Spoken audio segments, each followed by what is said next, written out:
more than, how many have not been in pinball more than a year? Anybody? 2 years? Haven't been in pinball more than 2 years? Y'all are old timers. 5 years? 10 years? Your whole life? It's half the room. Okay, well I got through that. Okay, That was quick. So you guys understand value, correct? I'm assuming a lot of you guys started buying pinball machines from broken down places, fixing them up, right? Is that where you got the bug?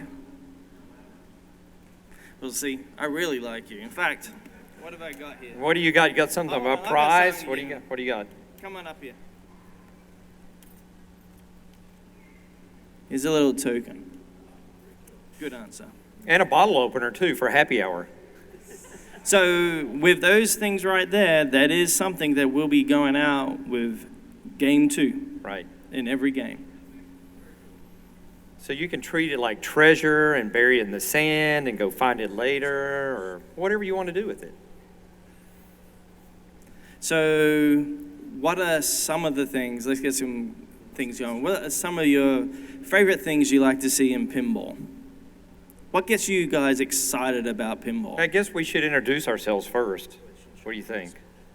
Okay, David, let's do that. Okay, Brian, whatever you say. So I'm David, I'm the CEO of Barrels of Fun, and this is? Brian Savage, I'm the Chief Business Officer, and it's his fault. No, whatever it is, your it's fault. his fault. So how many of you guys have heard our background at all of how we all came about? Just one. Oh, the Just guy that one, wrote it. two. Okay. As long as I see some strangers knowing it, I don't need to repeat it. Basically, I will put it into a small nutshell while they figure this out. I'm going to vamp a little bit.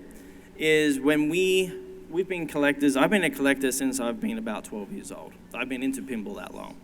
Brian, when did you get into pinball? My dad got a home use Fireball when I was 16. And you can tell by my hairstyle, that was a long time ago. I thought that was me causing you stress. Now that too. Okay. So basically, I've always loved the game of pinball. That's actually how we met. I sold him a pinball machine that I didn't want to sell, and he eventually convinced me to sell it to him. But when we have bonded over pinball machines and looked at what we like, and we looked at the market, we felt like there was some things missing. And that is the genesis of how Barrels of Fun came about. We want to make a product that we want to see in the market. Because we collect a lot of junk, don't we? No. As in, no, we can't help ourselves. It's collectibles, it's not junk. So there are It just stays in boxes in places. So I don't know what your point is. The point is, we love this stuff. And we want to create something that you guys are gonna love. And we still don't have the slide yet, so. We're working on it. You're working on it? Did you have a sock puppet we can use instead, or? I don't know. Hold on, let me see if Kermit is here. Okay. Yeah, no, Kermit's not here. Sorry. So my background is I have retired once and am stupid because I helped start a pinball machine. I used to run the G.I. Joe Transformer and the Hasbro Transformer and G.I. Joe Collectors Club under license from Hasbro. I produced 34 international conventions, such as what you're at now. I made over 500 limited edition G.I. Joes, over 150 limited edition Transformers, and published over 450 issues of magazines before we said, that's enough. And then David said, hey, let's start a pinball company. I said, I'm in. I'm in. Wrong. I just make cool stuff with cool people. Hey, we have a slide. We can actually I know, start now now. you can start. Okay, well. Well, welcome everyone for coming here, and I would like to kick this off. And obviously, Butch, I know you got a lot you want to go through, so we'll get moving pretty quickly. So if you can go to the next slide, I'd appreciate it. This whole seminar is about thanking you guys that have supported us. It has meant so much to us, and we've grown so much from a 2-person concept idea of what we're going to do. We hire over 30 plus people now in this company over a period of 12 months. I still have my hair, so I'm grateful about that. It's not gray yet. Not gray yet. But if it wasn't for you guys supporting our little dream, we wouldn't be here today. And this whole seminar is about thanking you guys. So just a little bit of milestones that we've hit is we started out in my Dining room. Correct. And then we moved over to a facility of 19,600 square feet. From that point, with our first employees, which is like 4 people, we now have over 30 people working for us. We are expanding to over 30,000. 33,000 square feet. He's all about the numbers. That's why he's the CBO. And we're continuing to grow. What's important is we can design games, but what's more important to us is delivering games in a timely manner, which means we have successfully delivered over 830 games in 14 months. So. And not only have we delivered games, but we've delivered games of excellent quality. And I'm not just saying that because it's us. We're saying that because that's what we hear from you. Because that's the main thing is we don't want you to have something that, now it's pinball, so occasionally something's going to be wrong, but we want things to arrive at your home that are ready to set up and ready to play and don't need a lot of adjustments. So we've been very pleased with our staff has done a great job of watching the quality and making sure you're getting what you deserve, in a collector-based product. And we've learned a lot over the last 12 months. because honestly, we had an idea what the metrics were going to be for this company, but after doing this for over 12 months, we have real data. And the data doesn't lie. That does cause a bit of stress when you see where things are going in that. But overall, our customer base seemed to be very happy. And if there isn't, we're going to take care of you all. And our ticket system, realistically, we've had very little issues, and we're super proud of that. I'm not saying that's not going to be the case moving forward because pinballs break, but we're super, super proud of our QC team, our support team, our production people. We wouldn't be here if it wasn't for them. Yep. So let's move on to the next slide. Which is? Is that the next one? There you go. That's the That next is? one. Says so right here. There you go. So that's exactly what we talked about. What we just said. So let's move on. Next slide. All right, I'm going to turn this over to Brian because Okay, we got... so you people that have a Labyrinth, raise your hand again if you have a Labyrinth machine. Okay, so the people that don't in the room and other people, you might want to go get one because we're going to do something that a manufacturer has never done. We are hosting a raffle. So the registration system is finally live on our site right now. You can log in, go to your dashboard, click on Register My Machines, put in your machine number, and take a legible picture of your relic plate and upload it to our site. What's going to happen then is between now and April 30th, we're going to gather up your names, addresses, and everything, make sure all that's filled out because we're going to draw somewhere around May 1st-ish for one of our current Labyrinth owners to win a free Game 2. And that doesn't mean you had to buy it brand new. If you Nope. bought it secondhand. And you didn't have to buy it from us, distributor, whoever, whatever. Got it because you're working on the manual? You- Does that work? That's exactly right. All right, yeah. You're called an employee. Oh, Yeah, so you're peace out. And just Get one. What are you talking yeah, and about? distributors, yeah, you're might not in the want game two. either. Sorry. So- And yeah, you will have to prove if your name is drawn at the end that you still own the machine before we turn it over to you, or we'll draw a second person. But we just want to say thank you for supporting us.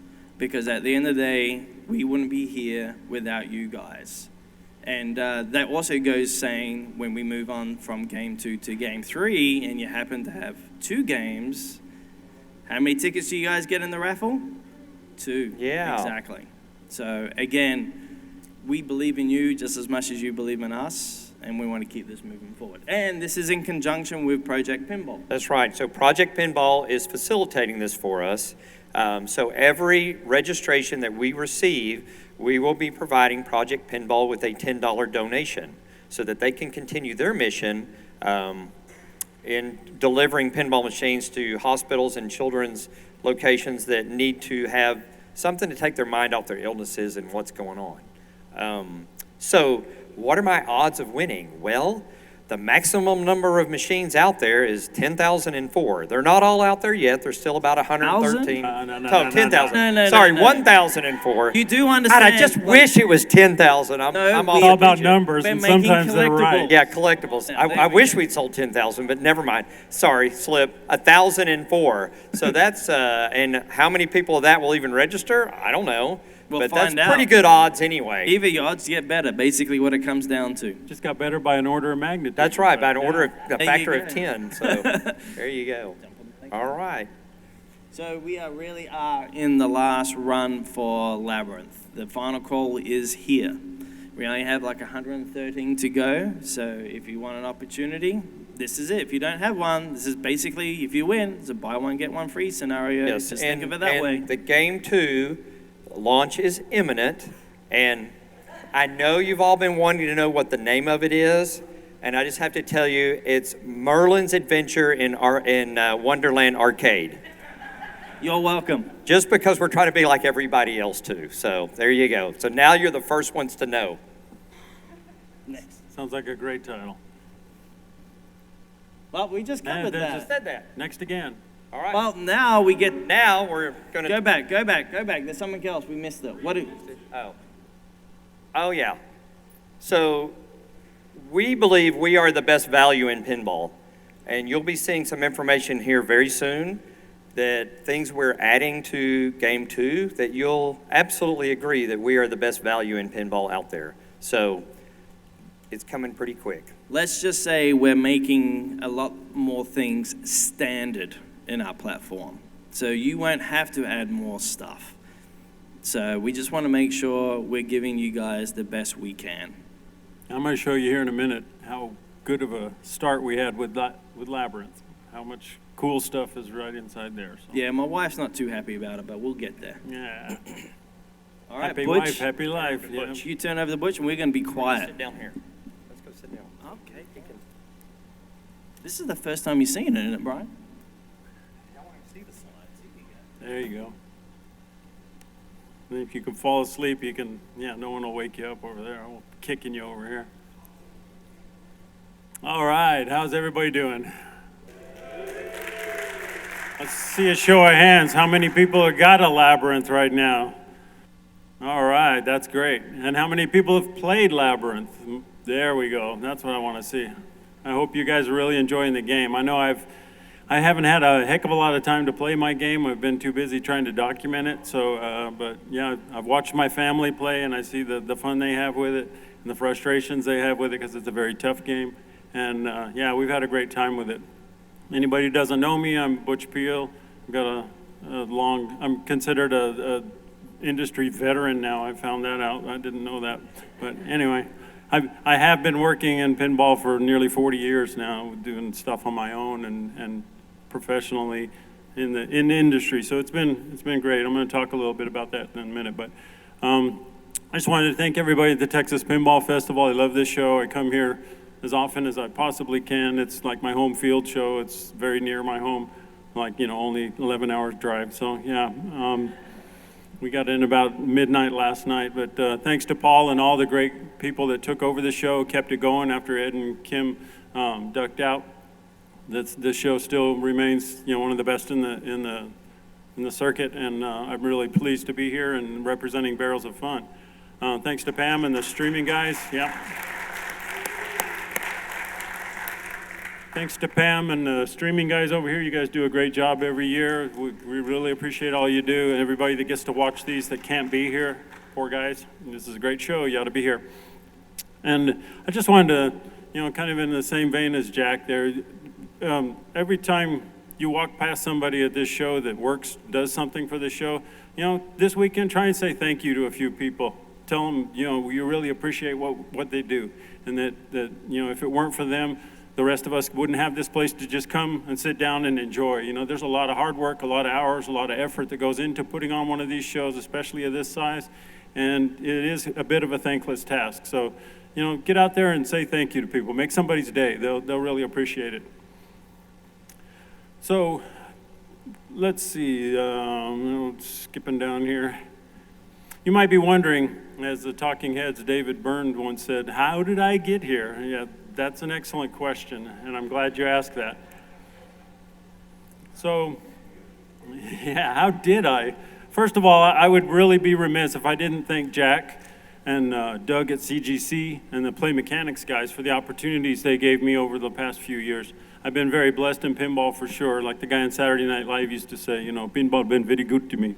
So all my experiences in pinball, personal and professional, have brought me to this point in my life. It's been a hell of a ride, and it's time for my next chapter. So once upon a time, a pinball machine company materialized out of thin air. How did they sneak up on the entire pinball industry and community? And where in Chicago are they located? Oh, wait a minute. One of those probably led to the other, right? They were able to sneak up. And they already have a game to show and sell and ship.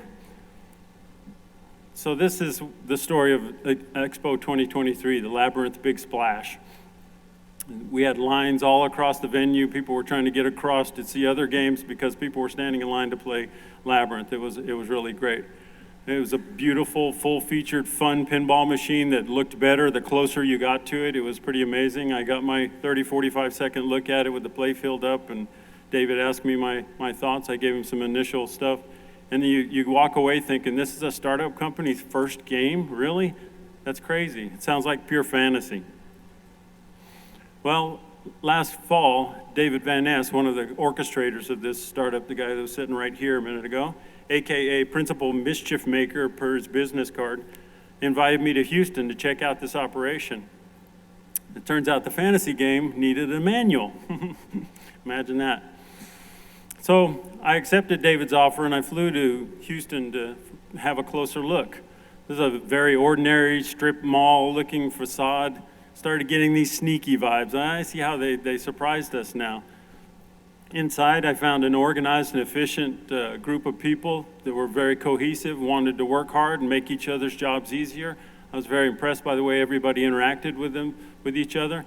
And engineering and production under one roof is really a huge deal because building pinball machines can be challenging enough, but to really wreak havoc, you need an engineer or two involved. I know that. So I'm happy to help fill that role.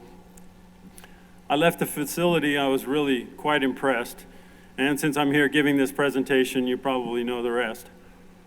Feverish manual writing since then. I'm 400 games behind. I'm going to show you some of that work in just a little bit, a little sneak peek.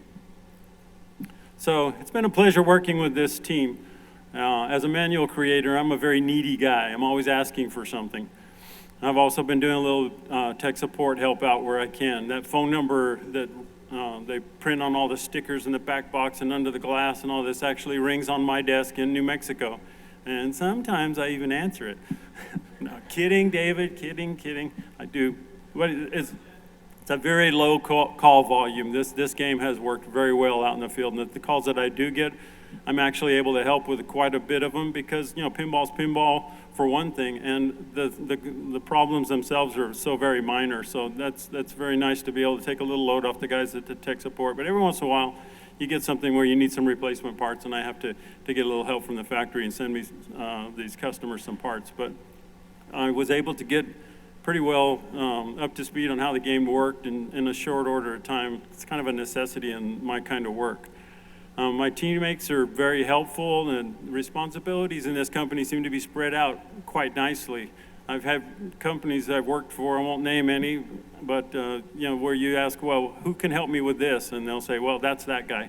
And you say, well, what about this over here? And you think you're in a whole different area, and they say, well, that's that guy too. And you say, okay, well, what about this over here? Well, that guy too. And it's like, okay, if that guy's doing all those things, the last thing he wants is a stupid manual writer guy buzzing around in his ear asking questions all the time, so he's not going to be able to help me very much. Or worse yet, that guy turns out to be the boss, and it's like, oh, now I have to go to the boss to get everything done? No, we've got responsibilities and everything kind of spread around. This is a very nice, well-built company. These people are more than just adequate or competent at their jobs. They're very, very good at what they do. And I'm learning who does what. And so now I'm kind of an equal opportunity needy guy. I bug everybody. So that's been great. It's easy to see how successful this company has been and why it's been and how it's been.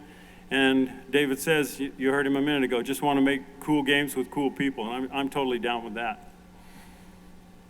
So square one, to really see all the thought, effort, passion, and attention to detail that went into creating Labyrinth, you either need to build one from the ground up, or you could write a manual for the game. Those are the two good ways to figure it out.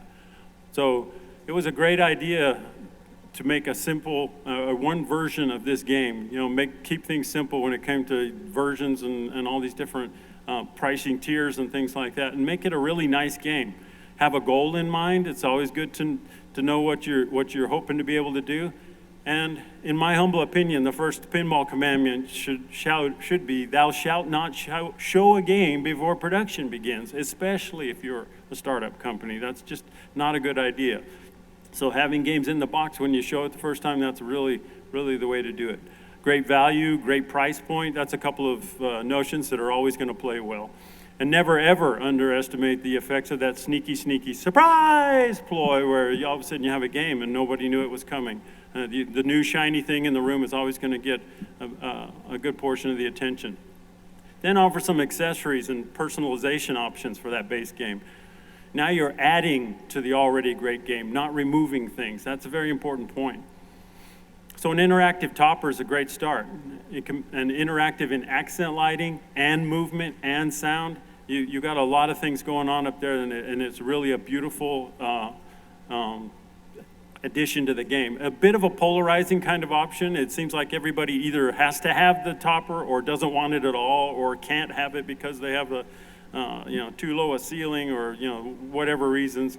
But it's really nice to start with a topper and an alternate back glass with the friends on it, because as Bowie, God rest his soul, he can be a bit of a polarizing character too. So a good idea again. Last but not least, a special sculpted nipper shooter rod. This guy's quite literally a handful. So this game definitely passes the eye test. We got powder coating everywhere, nothing like sparkles and ooh-ah to get people's attention. Really nice inner cabinet blades. I'm going to take you on a little tour of the cabinet, the inside, starting with the lower right side. So we start with the Goblin King and his castle, and then we move on to the forest with the Fireys in the upper right of the playfield, across the back to the village in the upper left, and end with friends appropriately in the lower left. So that very, very beautiful art blades. And who doesn't enjoy a real back glass? The pinball people know what that means. It's a very nice touch to have a real printed back glass rather than translights. There are themed sculpts all over this playfield. You got the knockers, you got the village with the castle looming in the background, you've got the wise man, you've got Humongous blocking the left orbit. Lots of really well done, really pretty sculpts. And you have a second display on the playfield in the back panel. Stunning, beautiful, colorful artwork throughout. It's truly a world under glass. And I came away with that impression the very first time I saw it. I thought, man, they built a little world in here. It's just a really cool way of looking at the game. When you start to play the game, you're going to see a lot of other hidden features that are really fun to discover. This is much more than meets the eye. We have up and down posts and magnets in the game that kick the ball around and redirect it unexpectedly when you least expect it. Interactive playfield sculpts popping up out of the game everywhere. A ramp that actually pops up and fires a ball at you, complete with a nice little lighted insert underneath that flashes bright white and blinds you right before it fires it. That's always very helpful too.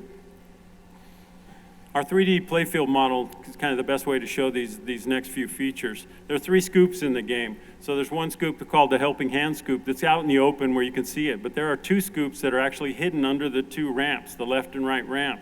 There's one of them here and one of them here. So I've made a bunch of this stuff transparent and hidden a bunch of things so you can actually see all the ball paths that are hidden by those beautiful sculptures up there. So we have the hidden scoops are, like I say, here and here. So one fires out under there, one feeds the right orbit for an upper flipper shot. We have a U-turn diverter that really turns this little area of the playfield into like a 4-way kind of combo, different shot capability. It's really kind of cool. So in normal conditions, you fire up through here, the ball just comes around this way and comes back at you. You turn the other way, same thing, comes right back at you, fire through. But this blue part right here can be pulled down into the playfield surface, and then it exposes so a shot comes this way. Now it follows this rail and drops into the side of the village here. And then there are subways underneath that bring the ball around to the scoop under the ramp and fire it back out at you. If you shoot from the opposite side now with that diverter down, it lets the ball take this path, and it comes down and feeds into this scoop that's underneath the right ramp, hidden behind that steel ramp, kicks it out into your right orbit where it rolls down nice, feed to your upper flipper for an upper flipper shot. You've got upper flipper shots where you can shoot around this loop right here and do loops over and over. I believe you can make the ramp there off of the upper flipper also. You've got the magnets I was talking about earlier. There's a magnet down here in the center of the playfield. This is underneath the playfield, that's why it's kind of yellow like that and hidden. But that actually kicks the ball around and moves things and causes unexpected changes of direction during certain play. And then there's a magnet up here under the castle that actually grabs an orbit shot up here, freezes it, drops it into this hole right here, which is in this Y-shaped subway underneath, brings it back underneath the ramp here and lets you, fires it back out at you. And there's even modes where the ramp opens up and you fire the ball into the ramp, so that's kind of cool too. So all kinds of different ball paths and ways to divert the ball and play the game. Drop targets are used very clever in this game. Everybody uses them to block openings, right? So you fire here, you fire a few times until you get the drop target to stay down. Then you can shoot up into this hole here where the wise man sculpt is, and it goes into a short little subway, kicks it out the right side and out for an upper flipper feed. And then you've got the left side over here. You've got a humongous one that blocks the left orbit and forces your ball to knock it a few times before it allows the ball to go around. And if you shoot a ball all the way around with the drop target in the up position of this orbit, it comes down here, and actually the back side of the target becomes a diverter and drops the ball into this scoop right here again. So the ramp comes up and fires it back at you. So a lot of really cool ways of using the drop targets there. We actually have a ball catch in the left orbit. So a shot that comes down the orbit here, the switches tell the ball's coming, and it kicks these forks up and holds the ball right here. And then you can shoot another ball during multi-ball and create kind of a Newton ball effect where you're knocking this ball back up to hit the drop target or knocking it up to the orbit switches and scoring points when there's multiple balls on the playfield. A lot of fun. This game truly is the labyrinth. I mean, you're in the labyrinth. That's what it really feels like. All these strange paths. They're dead ends where you didn't expect them, and ways out where you didn't expect them. It's a really, really cool experience.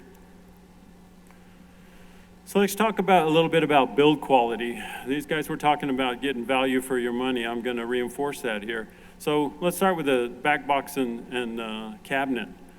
So the bottom of the cabinet, and inside and out, top and bottom, front and back, is finished all throughout. So this is nice and smooth. You slide that in the back of your car, it wants to slide on the carpet easily. It doesn't catch and tear.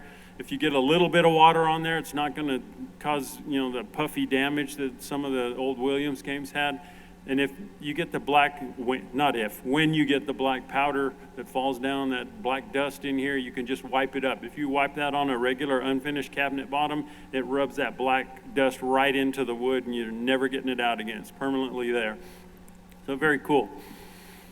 This is a serious back plane right here. This metal is all one piece right here. It's bent and crinkled. I'll show you this in an assembly drawing in a bit.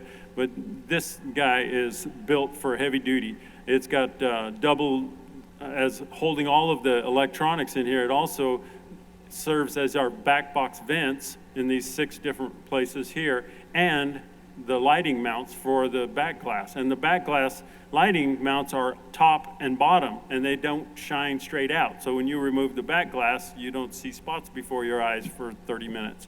Right? Very good. A lot of thought went into that, and I really appreciate that kind of stuff. And then, you can flip it over and drive your car up on that thing and change the oil if it's needing that too. It's really heavy duty. We have laser cut Labyrinth speaker grills. These things are just beautiful. I mean, what a cool idea to theme the speaker grill. And I just thought that was a really neat way to to show off Labyrinth again. The speaker insides are always cool looking, especially when you light them with RGB accent lighting like that. The speaker panel itself has matching powder coat to all the armor on the game. It just really is beautiful. We have back box hinge bracket spacers. So in this area under here, they actually put an extra spacer on both sides so that when you bring your back box up and down, this doesn't rub on the side rails, on the hinge bracket itself, or on the decals and damage things. So that spacer keeps everything separate as you move your back box up and down. You can take it up and down many times and still have paint on your side of your game. It's great. And the old faithful roto lock, there's still no better way for putting your back box up and making it quicker than that quick turn like that. You can set a back box up and securely put it in place and let it right back down as quickly as you want to go through a doorway or something like that without taking all the back glass off and pulling all the bolts out and taking the hinges, just whatever, all that extra stuff. The roto lock is very simple, and it's a great build quality sort of thing. Now on the playfield side, I love the heavy-duty service rails that we have underneath our game. So you have two handles here that are covered with heat shrink tubing so you don't cut yourself on the metal, and it keeps those metal brackets looking nice. If you've seen old Williams and Bally games, I don't know what it is, you get that black stuff on your hands, you get a little sweat, you get a little cleaner or whatever, it becomes part of those metal brackets, and they're really hard to clean. This keeps them nice and spiffy, and you got a couple of sets of feet on each side, so it locks in the lock bar receiver channel in two different places to keep your playfield secure if you need it up far out or closer into the bottom of the game, and it doesn't move while you're cleaning or working on the game. Very important. Some companies only put one or the other on there, and if you only have a foot up here, it wants to slide back in the cabinet on. If you only have a foot up here and you have it sitting in between there, it's danger of falling into the cabinet, smashing your fingers, doing all kinds of bodily harm. So two rubber feet like that don't damage the front of the cabinet at all, great idea. Metal hex spacers, I love this.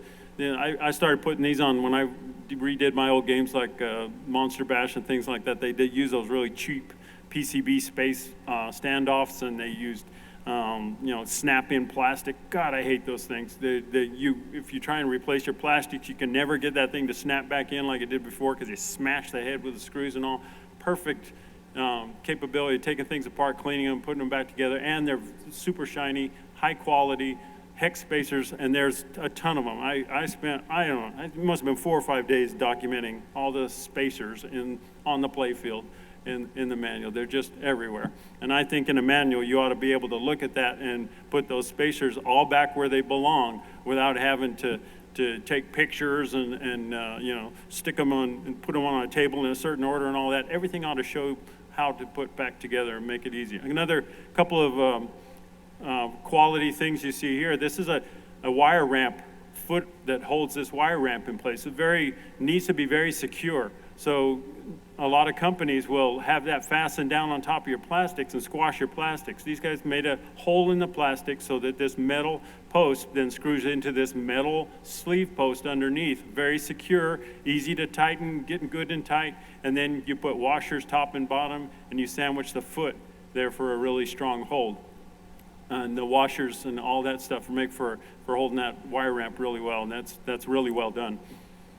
We have RGB LEDs throughout. You got GI and feature lamps. It's cool that the long arrows in the playfield actually have 3 independent LEDs in them. I've seen multiple LEDs under these things, but they were always tied together as one. So this one you can kind of cycle the LEDs to where you're almost pointing within the arrow and leading with that arrow, and it makes some cool lighting effects under the playfield.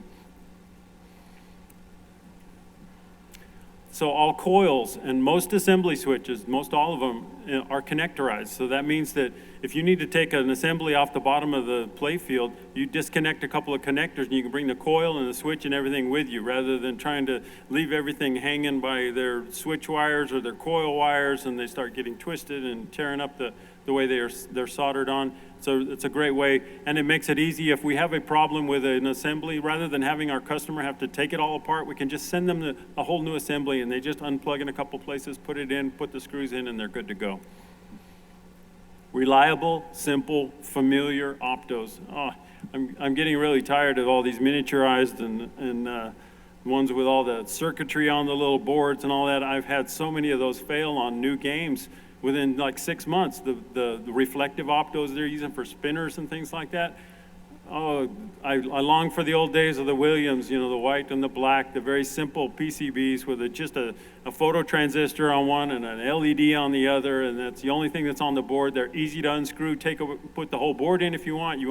You've got like I do, a drawer of those little QED 123s and QSD 124s, and you can just pop in a new one, put it in there, and get your game back up and going really quick. I love those things, and they're all over our game, including underneath these little black earmuffs right here on this right ramp. They thought they were a little unsightly, so again, another nice touch to make things look nicer.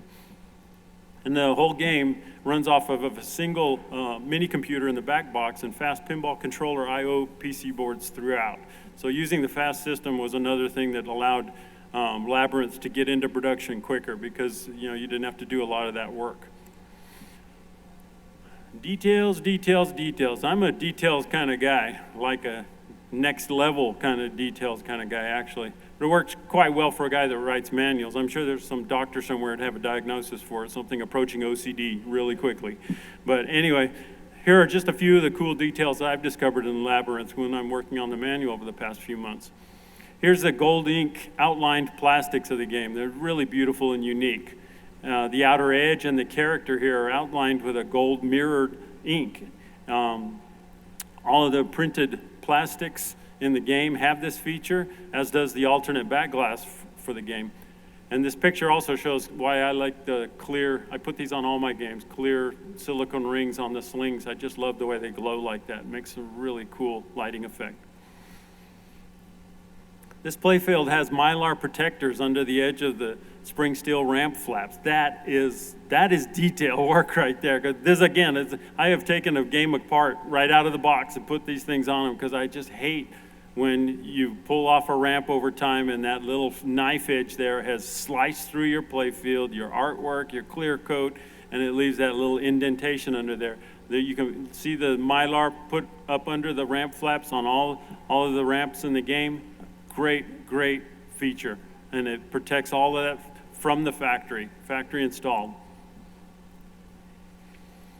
The game has dual side-by-side upper orbit switches. They're wired in parallel, up high in each orbit.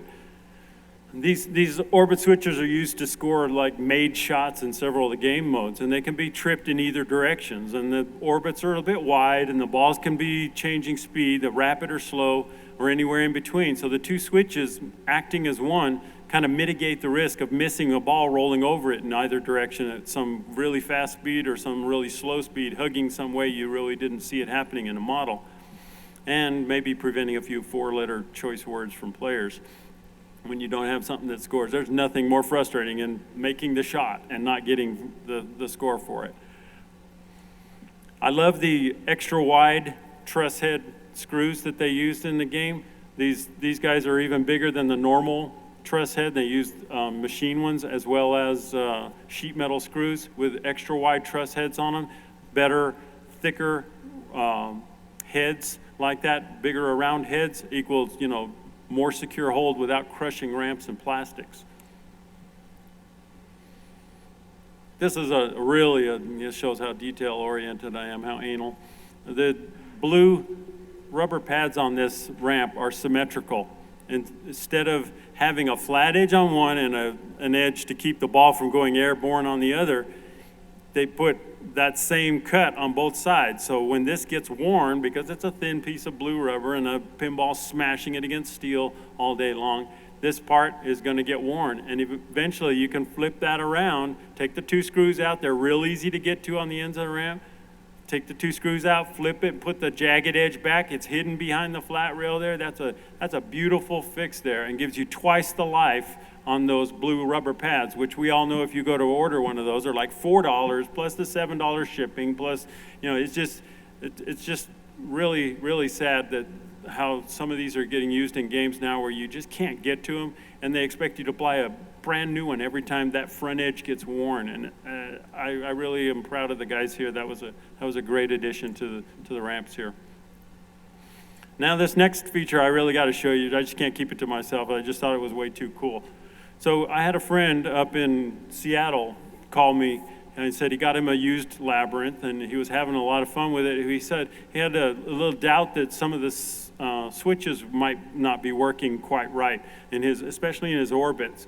And he was trying to do a test in ball test and switch test and all that, and he couldn't get it to kind of repeat things that he was doing with his flippers. And so I brought that up to Eric, our software guy, and he said, well, I've done an overlay in some of my other games in the past. And so he put this together, and I mean like later that afternoon, had it out, and he sends a link to a Dropbox build, and I send it to the customer, and he has this thing that night, basically, and he can go into his game, hold the left flipper down, open the coin door, and push the down button, and it brings up this overlay over the top of what's normally showing on the big screen up there.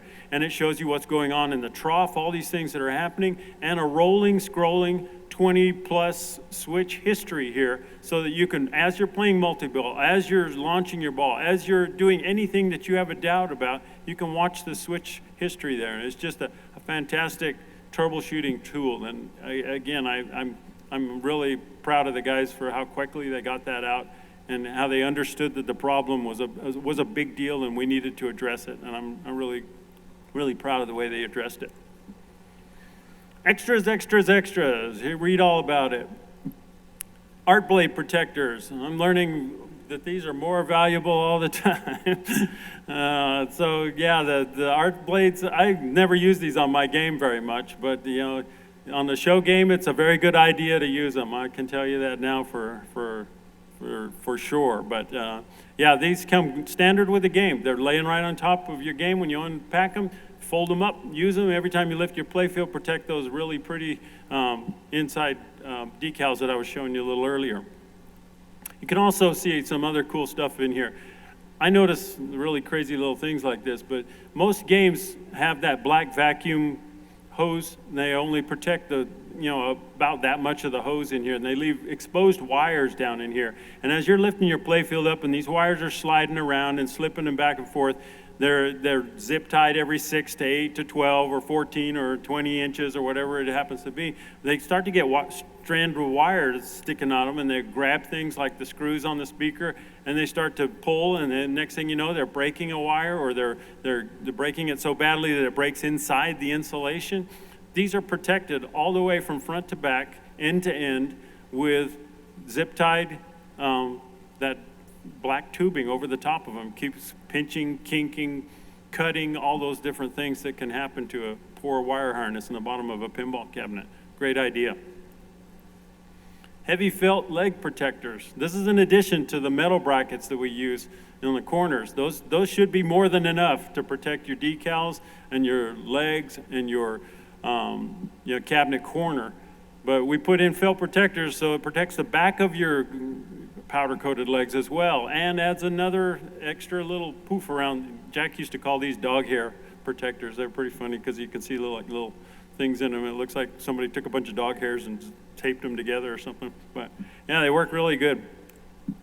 Playfield plastic protectors all over the playfield. You can see them in this picture here. There's a clear, crystal clear plastic, the exact same shape as the one above it, but just a little bit bigger.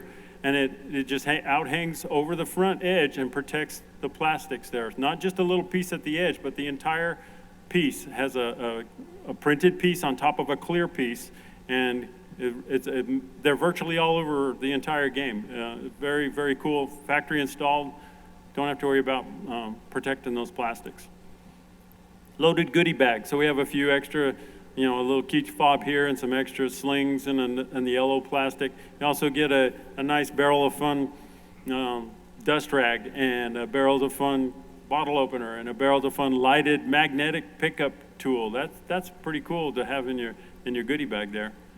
And this is not your dad's hex back box key either. I mean, that's a really cool tool. And it's just another one of those. They didn't have to do that, but it's really kind of cool that they did. I'm glad they did.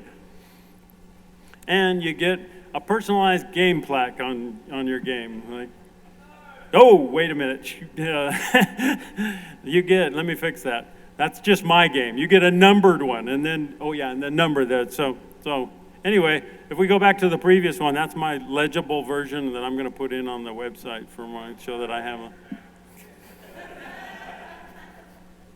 I'm never lucky anyway. I should be able to go in, right? I mean, but there you go. You get a numbered relic. And if you've got 3 hours sometime, I'll explain to you where the ice came from and my name there. So, on to the manual.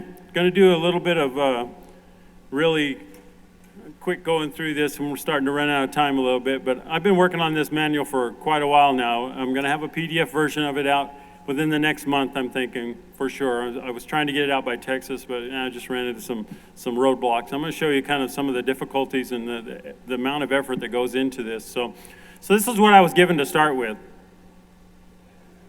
I have a completely blank canvas. I can do whatever I want. It is fantastic. Okay, that's not fair. I did get a game too.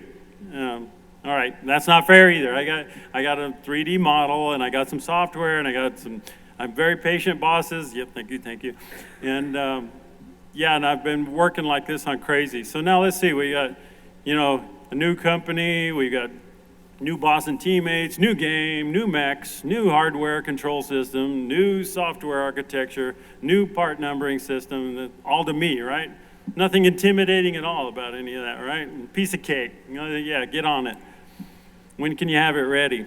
So the first best idea is to eat this elephant one bite at a time. So David gives me this first task to do a safety certification diagram showing the power wiring in the game. So there, I did this for him. It was a really good exercise. It taught me a lot about the game right out of the box. Don't worry, you're not supposed to be able to read any of that. Just be impressed, okay? So I also know for any manual that I'm going to need detailed, layered illustrations of the top and bottom of the playfield. So it's time to create those. I have to like to tackle the most difficult task first. So I started with the top side. So I'm going to build this for you here. So I'm going to begin with the playfield wood.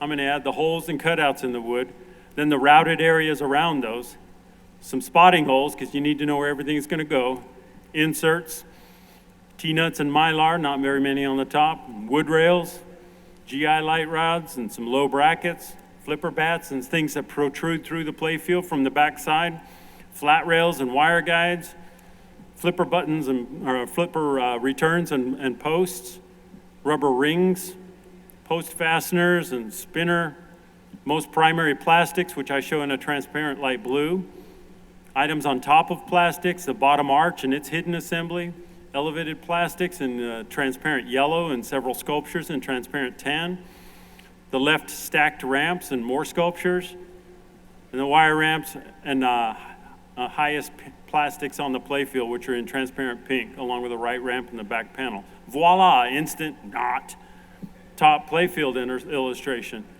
I'm always blown away by the illustration tools that we have available to us today. And I'm going to try and take advantage of everything that I can as quickly as I can and use it in our manuals. So that's why we have hyperlinks, and we have, to me, what sets my manuals apart from others is detail and more detail, and then put some detail on top of your detail with a side order of detail. So now I'm going to show you a little bit with some of that closer up. And everything's in scale vector graphics, so when you zoom in, they don't look worse as you get in, they look better. So everything stays sharp, everything is easy to zoom in on, like on an iPad or something like that, and it's pretty cool stuff.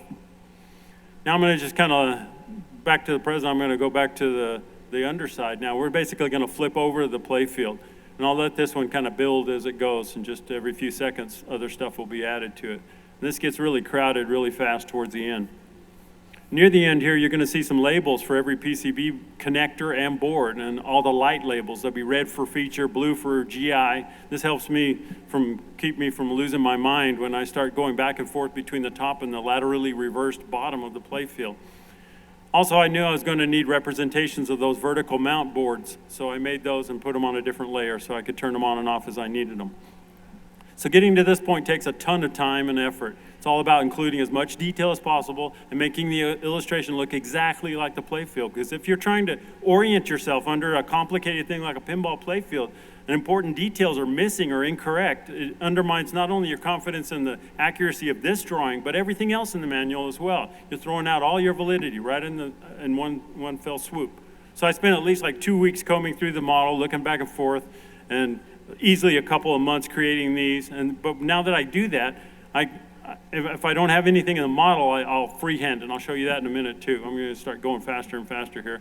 Like these, the sculpts. I didn't like the way they came out of the model. This is the way they came into Adobe Illustrator to me. Here's a couple of above photos I used for reference, and I redrew them because I didn't think they were recognizable enough the way that they came out. They looked like they'd been dropped on the floor and shattered into a million pieces and badly super glued back together again. They just didn't look good. So, I think mine looked pretty decent, and I'm pretty proud of that. So, at any rate, now I have all of these really beautifully drawn and layered. I can fairly easily make all the playfield diagrams that I need to document a playfield. So I can take off things or make them transparent and reduce all of the unnecessary clutter or dampen it quite a bit, and then use color, which is a true superpower in manual work. I'm telling you, it really is. And I can put markers on and call attention to what I'm trying to document on any given page. So simple things like Mylar protectors to complicated things like the printed primary plastics for the game, which I can make really cool because I can use the full artwork from the plastics files. And then I can use little blue circles to call out individual plastics. I can use yellow hexagons to show their mounting points and what type, with this companion drawing, what all is used to mount at all these different mounting points in here. So this is going to be really handy if you take your plastics off and you got a pile of hardware, which screw goes in which place and how does it attach. And Hey, Butch. Yep. We gotta cut you off. Okay. I'm so sorry. But if you guys have additional questions for him, please come over and have a chat with him right here in the front. But Or come see my laptop. I'll show you some of apologize. this. In the back, you're gonna have a chat with him. Thank you so much. Can you guys give him a round of applause?